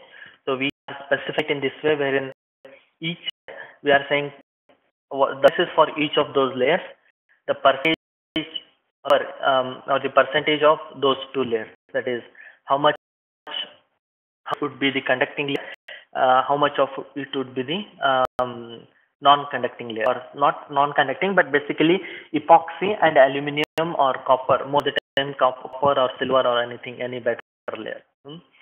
Those can be done. Again, let me check the predefined one. Yeah, predefined is this one. Okay, the details are given. Frankly, all these are very involved. Of course, conductivity can be understood, dielectric material density. So these details, if difficult to find, but if you have it, well and good. You can use the ready-made PCB one. But remember what exactly is happening is, it is just like a solid entity over there, more of a conducting entity, with these two variant of material, we are ensuring the conductivity is simulated accurately. That's it. Obviously, no heat generation inside this. It is just layers, and instead of simple block with connection, this representation would be more accurate than the other one. Okay. What? Sorry. This fine. PCB is done. Okay. What remains? Yeah. In terms of component, now that I have opened it, let me check if there is any other component in electronic cooling system which it is not there. Contact electrical resistance. Yes. So this is again, I believe, is relevant for the electronic cooling system. This option is there. On thermal is there normally as well. Fans. So definitely a huge variety of different fans are coming in here from and all other different companies. Sinks are there as well. Materials. There are few materials added in terms of solid rails in electronic cooling system, but I don't remember which are those, or there is no easy differentiation over here. Material definitely come for HVAC because I am having HVAC. IC packages, I think so. Yeah, IC packages and even semiconductors. These I believe are coming only when you have ECS. Wish there is a chart. If it is, then I'll let you know. But that will perforated plate, forget it. Porous medium, forget it. PCB we discussed. Radiation spectra is an input for daylight spectrum. This is fine. Relative surfaces. BHC. Okay. This clear would come only when you have HVAC, heating, ventilation, and air conditioning. Okay. Two components we discussed again only for ECS. Unit. So this is what it is. Exit. Close. This is how the setup would look. So I know all things are the same. Only thing you have the database of these ready-made electronic components, which can be imbibed in the setup. That's what it is about. That's it. Once the customer has it, he gets this database, and thereon he can do other things. The only captive-oriented difference would be towards current. So those who have those electronic cooling system, they actually simulate electrical conduction, electrician. So this is typically either current, voltage, or contact resistance. So this can be included for these customers. Okay. Unfortunately, the training manual example is not having any example on that. If you want an example, please approach me. I have an example on fuse being simulated using electronic cooling system that explains how to do it. Even the knowledge base has a bit of explanation on how to do it. But basically, it is a solid conductor, a solid part to which we are either applying current or voltage. It has a resistance, and it will generate the heat or the temperature generated is simulated by the software. What else? I think results. It is a thing, nothing different that you'll see here, but this is what it is about. Okay. Obviously, creating this setup and modeling and doing this will definitely take time. You might end up spending around an hour or two to create, understand, do, and solve it. So I'm not doing here, but I think it's a similar process. So I'll give a minute's break. Please think. Questions on electronic cooling system, please ask.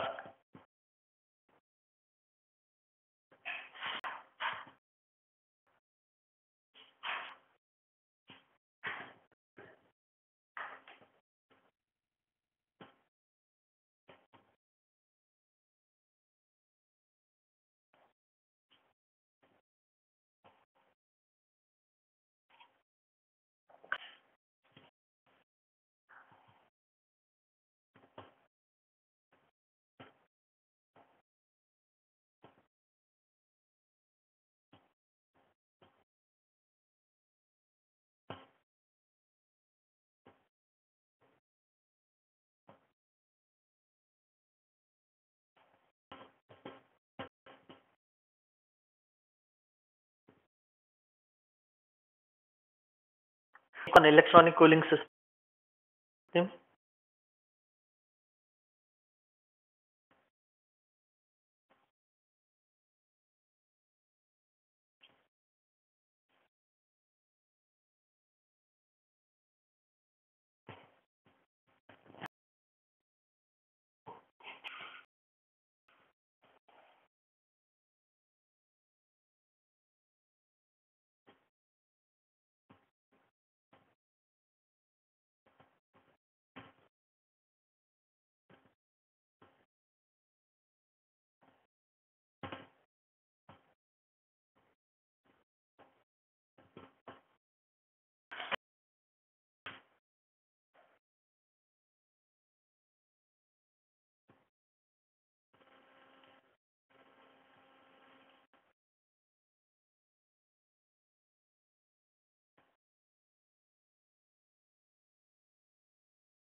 good for me.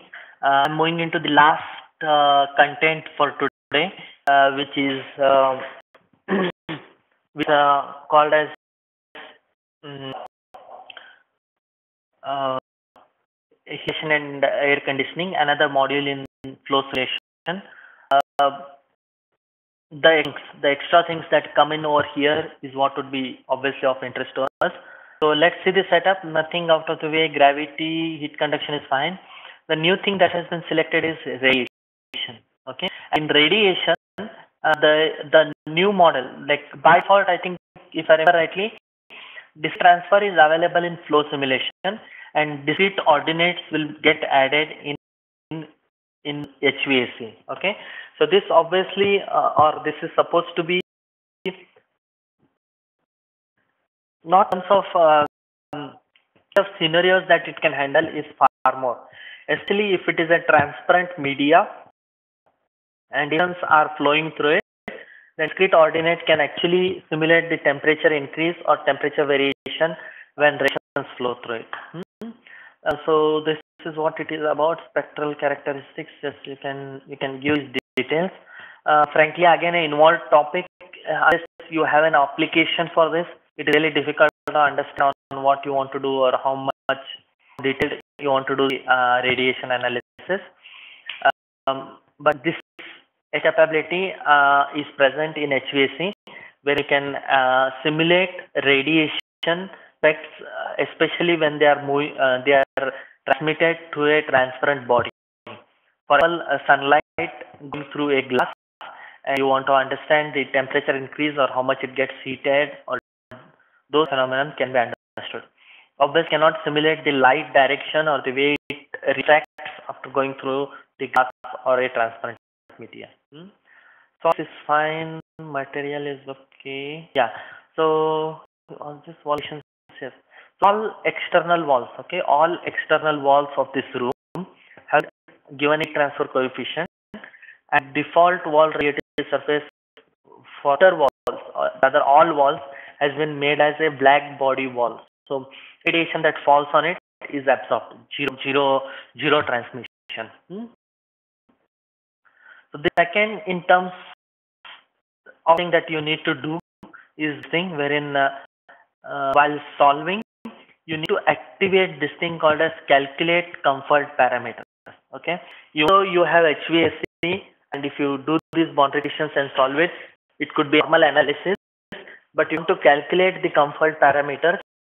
By the comfort parameters has no relation to radiation, it is only real to temperatures. But if at all you have to calculate comfort parameters, then ensure you activate it.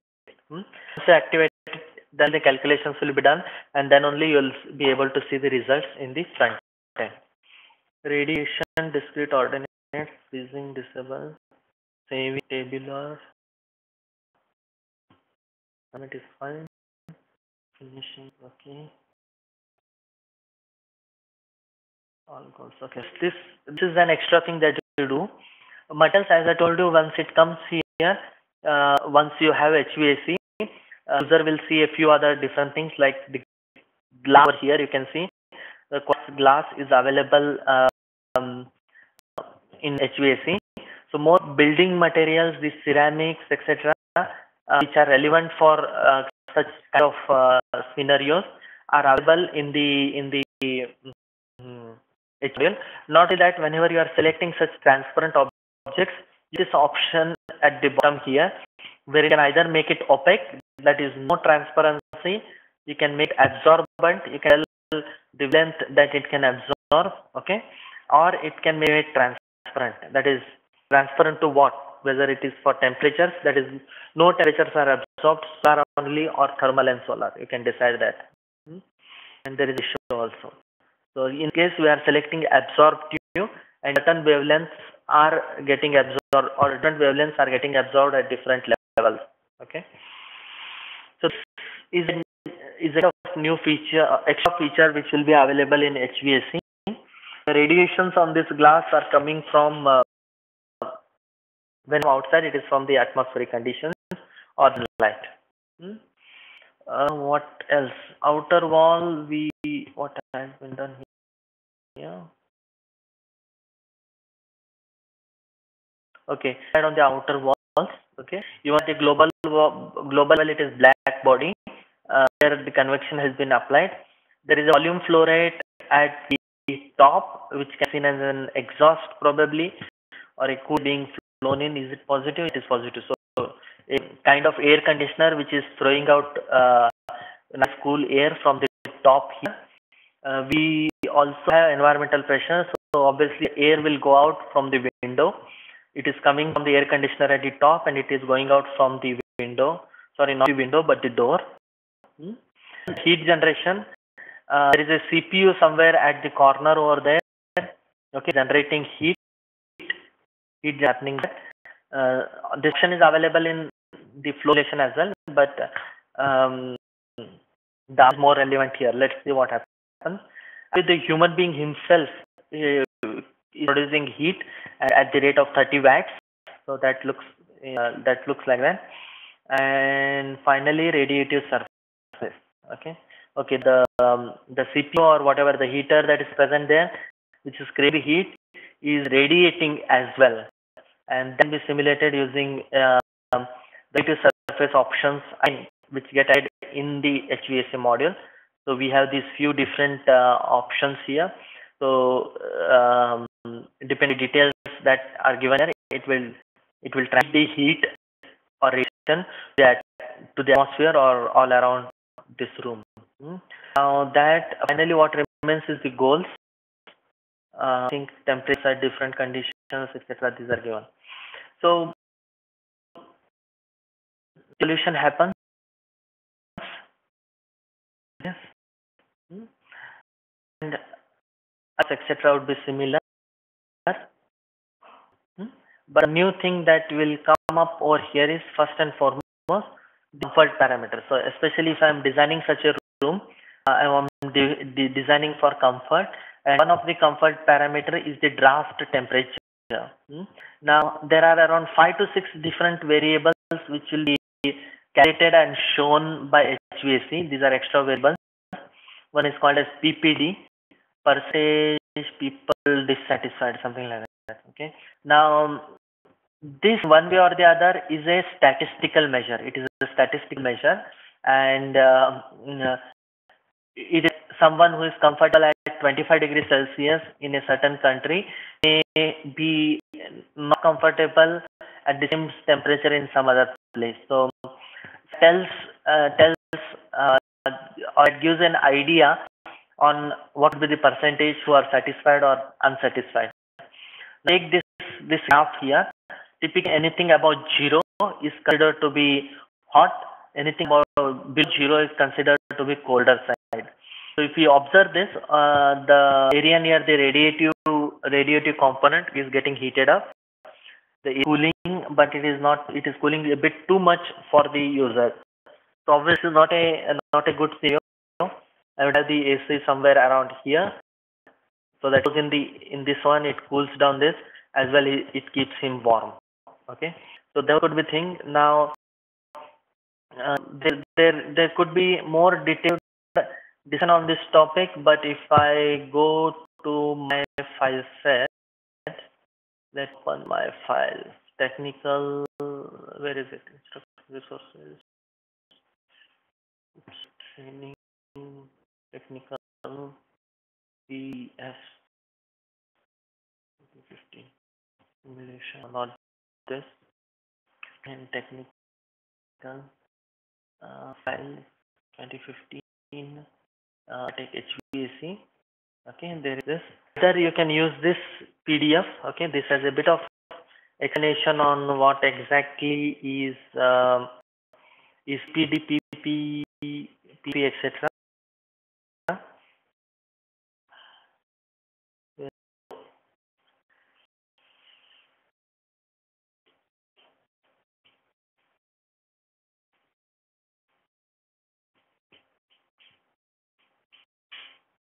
Did I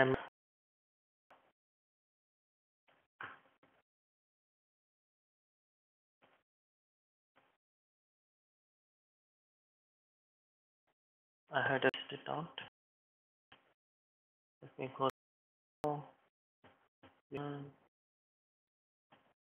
space. This is a page assertion. Assertion.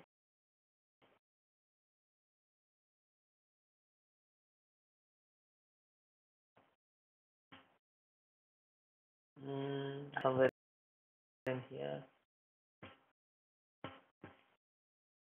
So parameters and a bit of explanation on what exactly these mean. So I'll be ultimately reading out this text, and frankly, it does not mean anything more than what is written here. So as I do PMV, -3 would indicate the person is cold, +3 would indicate the person is hot.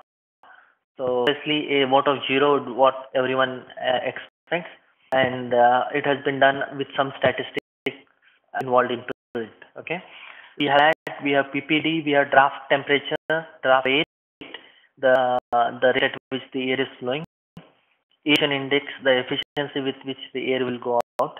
Okay, PMV as well. Okay, PPD. These things I believe you can go through it, but more application which I would like to highlight here is something called as Simov. You want to understand, if you remember this calculation control option, this is present in the training manuals, but there's something called calculate local mean age. Okay, this option is there. You can there is something called a tracer study, okay, which can help you understand these things in more detail. So if you see this one, tracer study, okay, again different tracers. For example, probably this particular guy, because of his breathing, is creating certain amount of carbon dioxide. Am I right? Oxygen and hydrogen. What do we, for oxygen we breathe in, what do we breathe out? Oxide, but whatever, something like that. And then we can specify this tracer down here.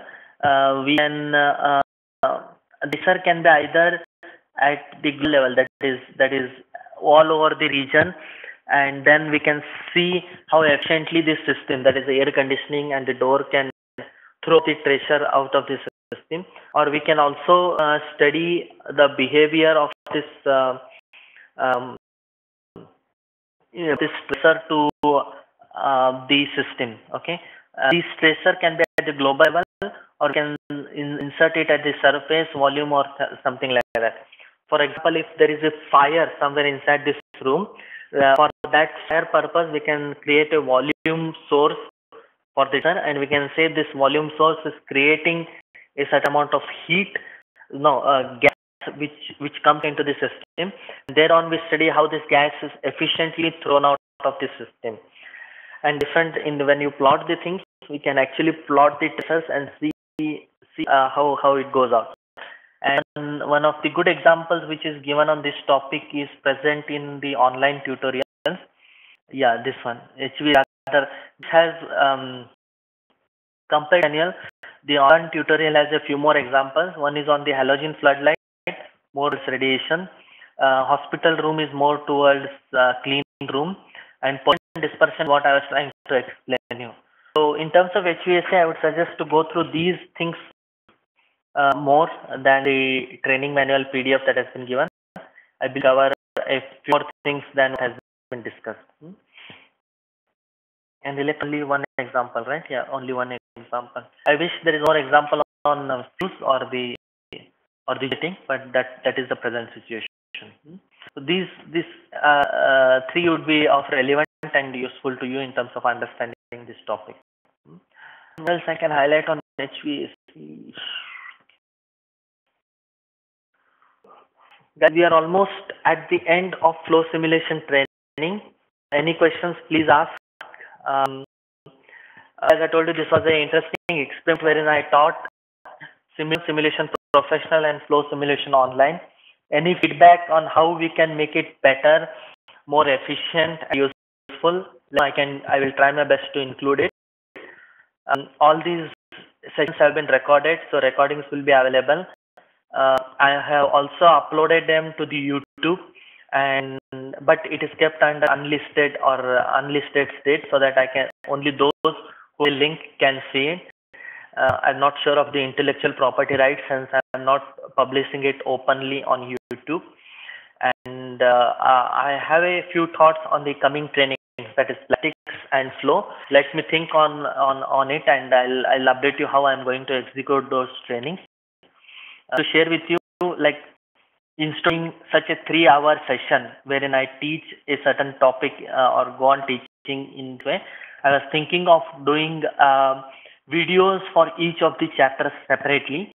That is, I record them and keep them over here and share them with you appropriately. So instead of listening to a 3-hour session, you will actually listen to only one at a time as per interest. So if you want to learn about particle trajectory, you can go through only that particular video of particle trajectory, and I believe that should make your life different. So that thought which is coming in my mind, I'll think again, and if necessary in the coming trainings, especially simulation premium and motion, I'll try to do it in that way. So please feel free to use the chat window, or you can email me. And any questions, please ask. I'll be on for another minute or two. And if not, thanks a lot for attending this training. Hopefully it was of great use to you.